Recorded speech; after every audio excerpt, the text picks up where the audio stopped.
Bonjour, Sid Roth, votre reporter d'enquête ici avec Leif Hetland. Il y a 2 ans, Leif, qui marchait dans le miraculeux, qui était pasteur, qui a parcouru le monde, qui gagnait une bonne réputation, a eu une rencontre avec Dieu qui a révolutionné sa vie.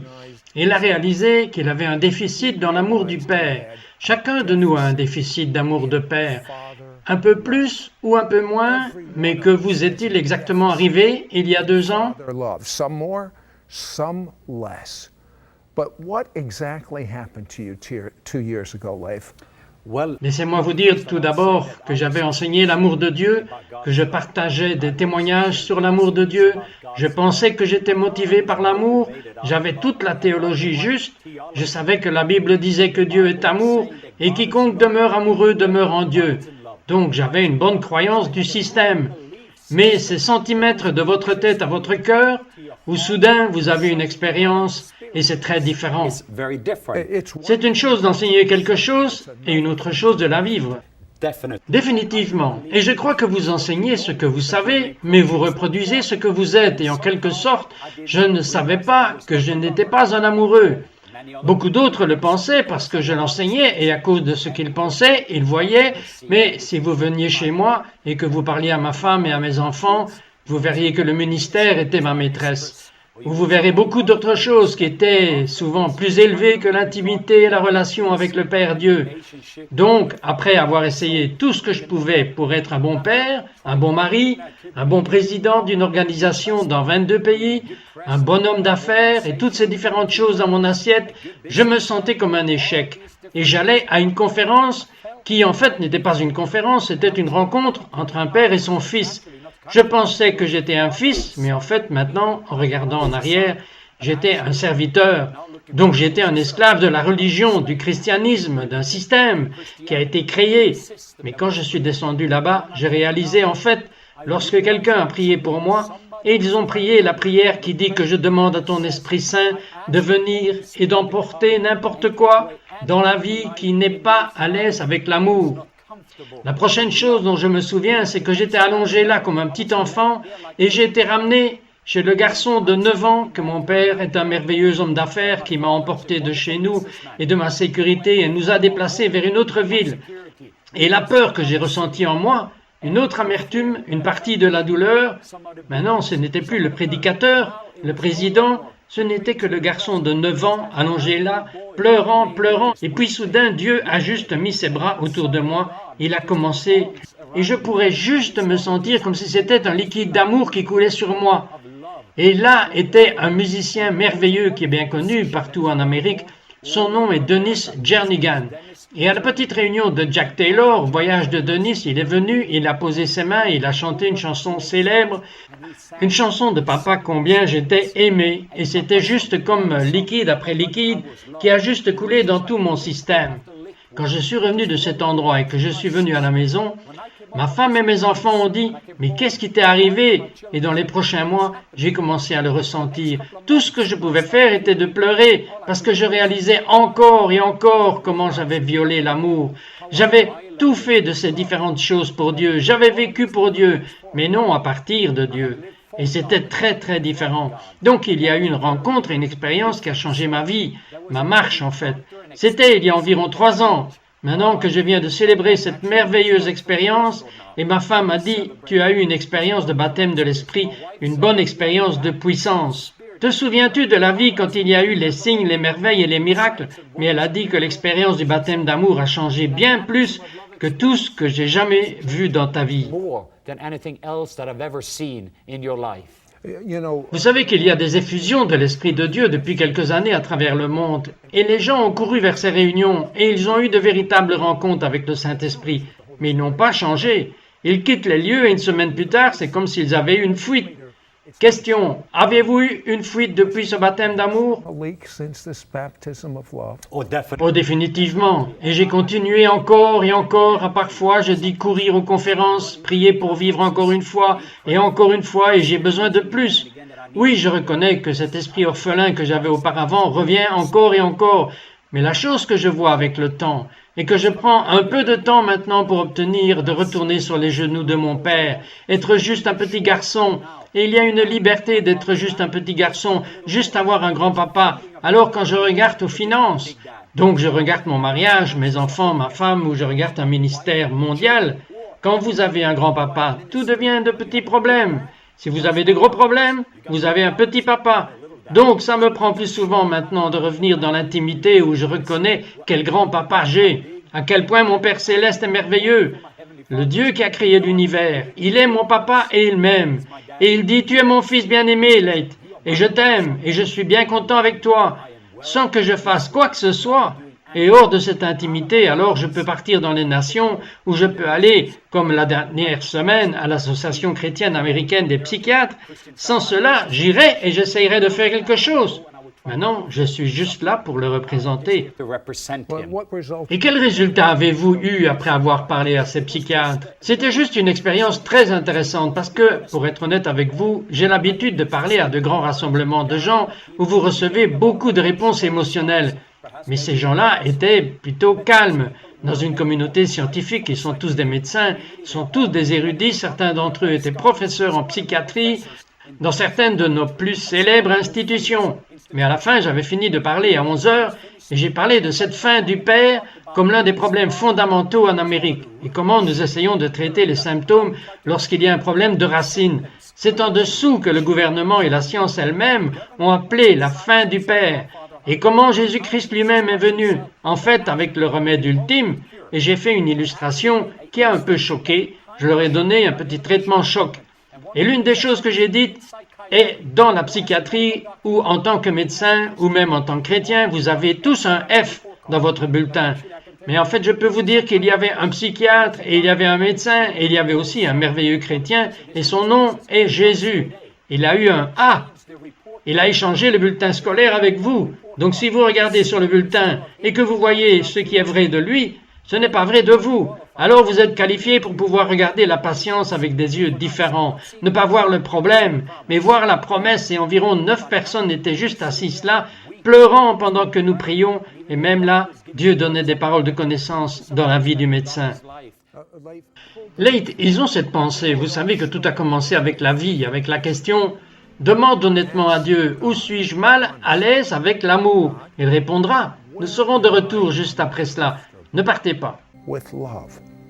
He'll answer that. We'll be back right after this word. Don't go away.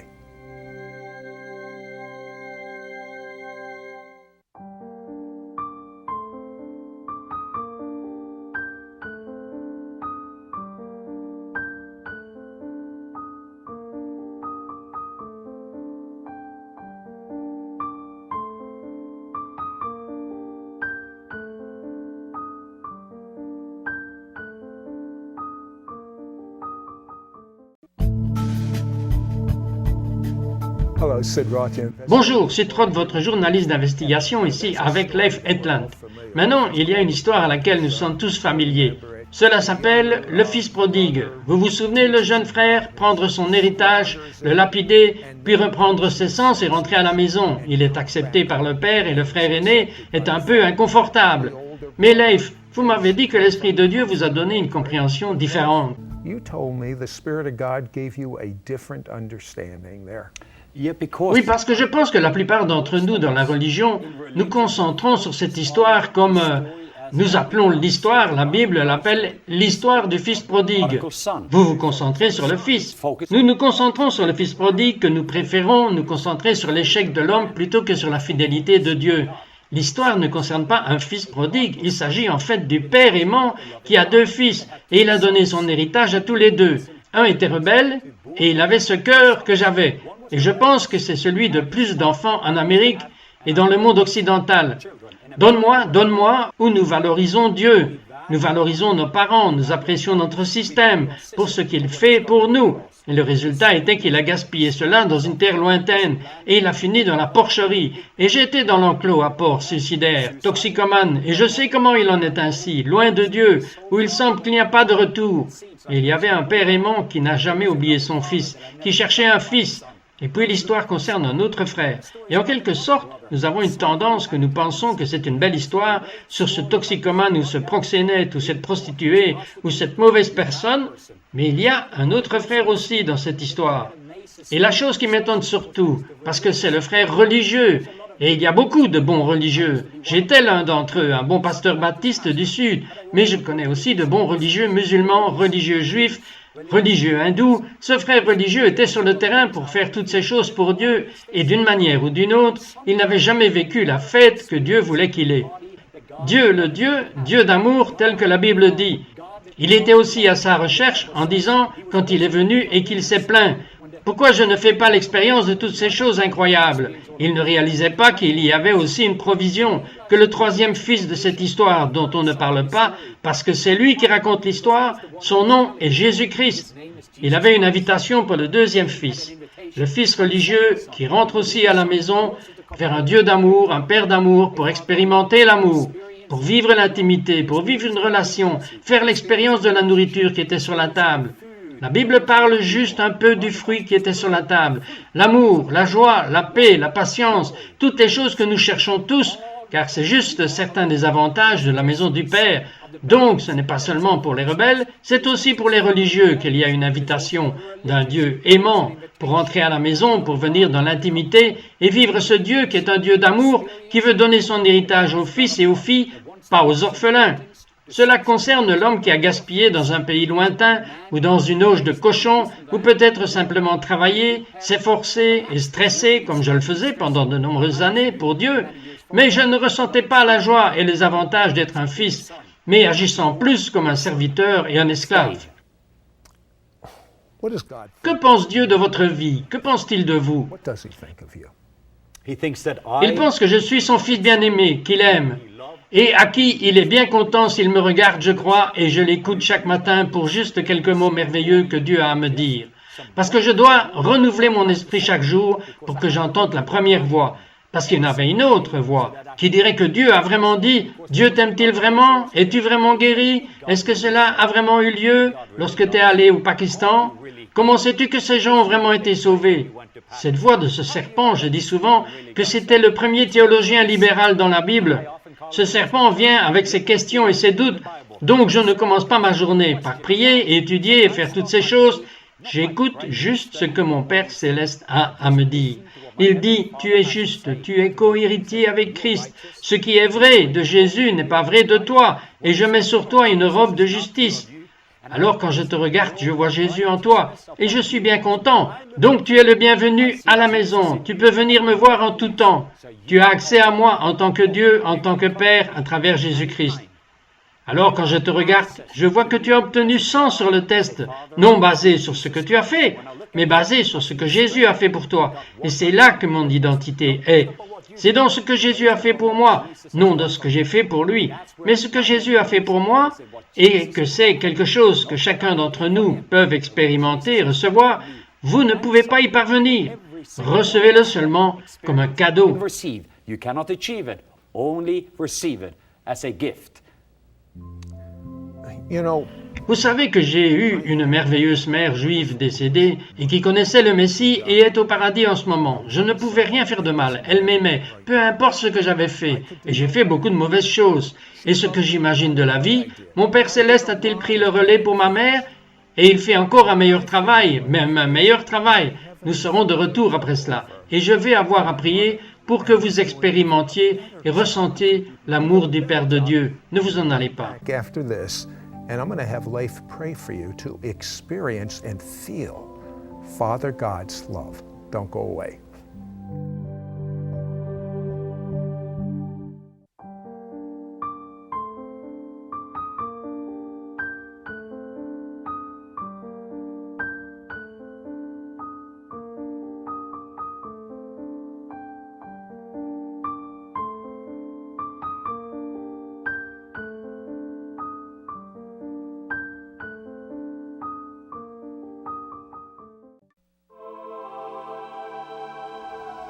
Bonjour, c'est Trott, votre reporter d'enquête ici avec Late Hetland. Il y a une faillite dans ce pays, c'est une faillite de l'amour du Père. Et la vérité et que Dieu Tout-Puissant a plus qu'assez pour faire le tour. Leif, je voudrais que vous nous disiez la façon dont Dieu voulait que les choses soient. Pas comme elles sont devenues, mais quelle était son intention pour nous. Things to be. Not the way they became, but what did he intend for us? Well, in the book Dans le of- livre du commencement, que nous appelons le livre de la Genèse, et je connais les deux amis juifs, amis musulmans, les amis chrétiens, et même la plupart des athées connaissent l'histoire, même s'ils ont une vision différente de comment Dieu a créé l'humanité. Après 6 jours et demi, Dieu a créé tout ce que nos 5 sens peuvent ressentir. Il est venu au point culminant de sa création.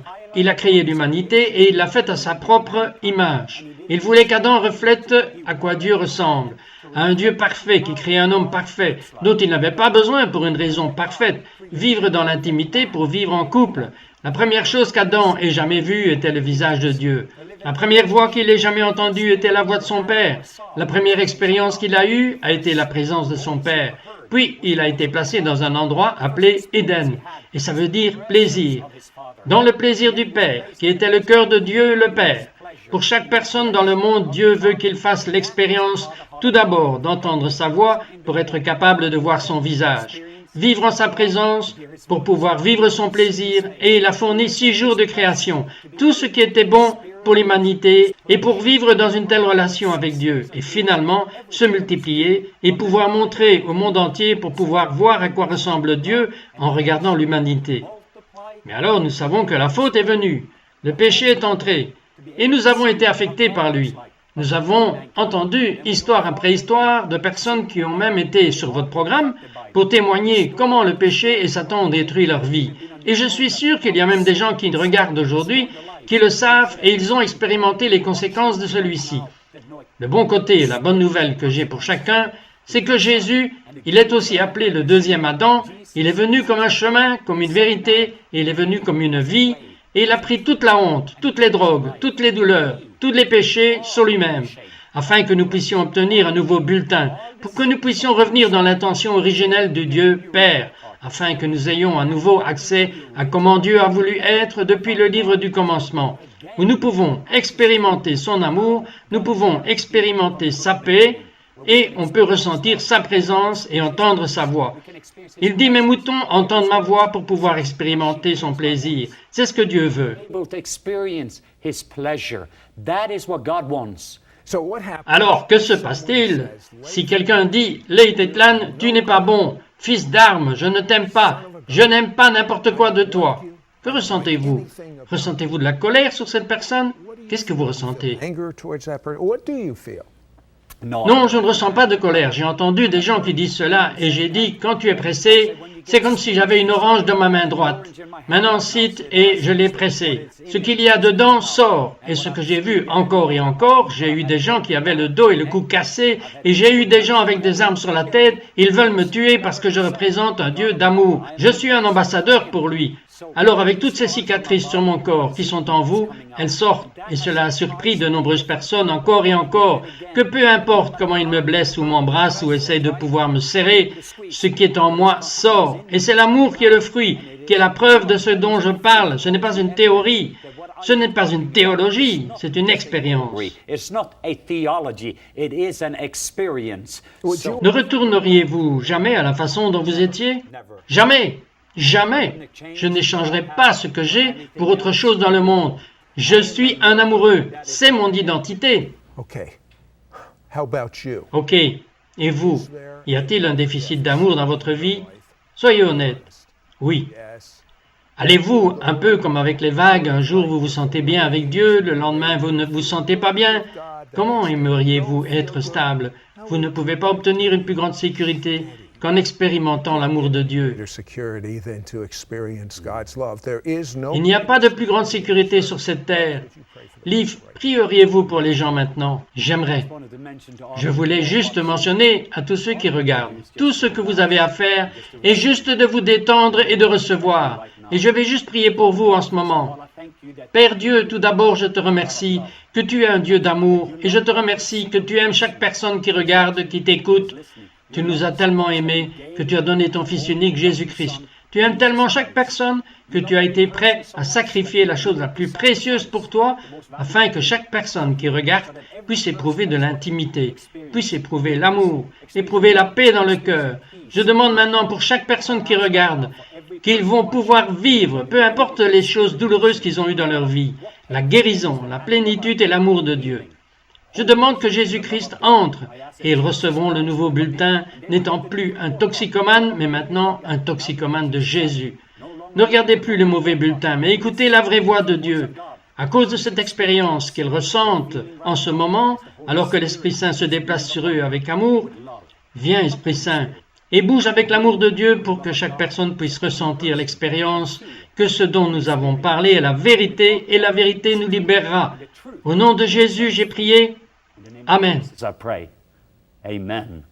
You know, like, Vous savez, Liv, si je peux sentir cette si douce présence de l'Esprit Saint, beaucoup d'entre vous ont eu des pères qui n'étaient pas présents ou non présents émotionnellement et vous n'étiez pas affirmés par votre père.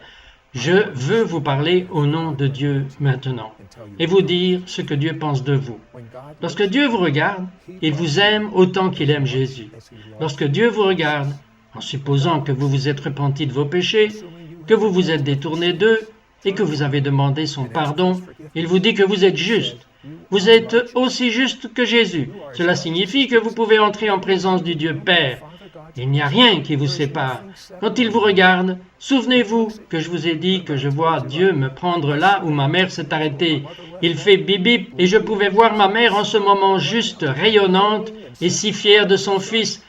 Bien, je vous dis que c'est ce que Dieu fait pour vous en ce moment. Il rayonne. Ce que vous vivez en ce moment est l'amour de Dieu et il y a quelque chose de si spécial avec le sentiment de l'amour de Dieu, en reconnaissant que vous n'avez rien à faire pour Dieu. Je n'avais rien à faire pour que ma mère m'aime. Et même quand j'avais fait de mauvaises choses, elle m'a toujours aimé, Liv. Et je vous dis que Dieu est pur amour. Et vous avez des ennemis, mais votre ennemi n'est pas Dieu. Il est votre seul ami. Et certains d'entre vous ont été désactivés à cause de la religion et à cause des religieux. Eh bien, vous pouvez être éteint et amer toute votre vie, ou vous pouvez venir au seul qui vaille la peine d'être visité, celui qui croit en vous. Avez-vous déjà pensé qu'il y a quelqu'un qui a tous les pouvoirs? Il croit en vous et il est pour vous. Et il a un destin qu'il vous a donné. Une empreinte digitale qu'aucun humain dans toute l'histoire n'a déjà eue. Ce qu'il dit, c'est que tous les cheveux de votre tête sont numérotés, et pas 2 moineaux ne tombent au sol sans qu'il en ait conscience. Et de combien plus de valeur avez-vous qu'un moineau ou un oiseau? Repentez-vous de vos péchés, dites à Dieu que vous êtes désolé, croyez que le sang de Jésus les lave, et vous êtes propre. Alors dites à Jésus, tu deviens réel, tu viens à l'intérieur de moi, je veux te connaître, j'ai besoin de toi comme mon meilleur ami. come inside. I want to know you. I need you as my best friend.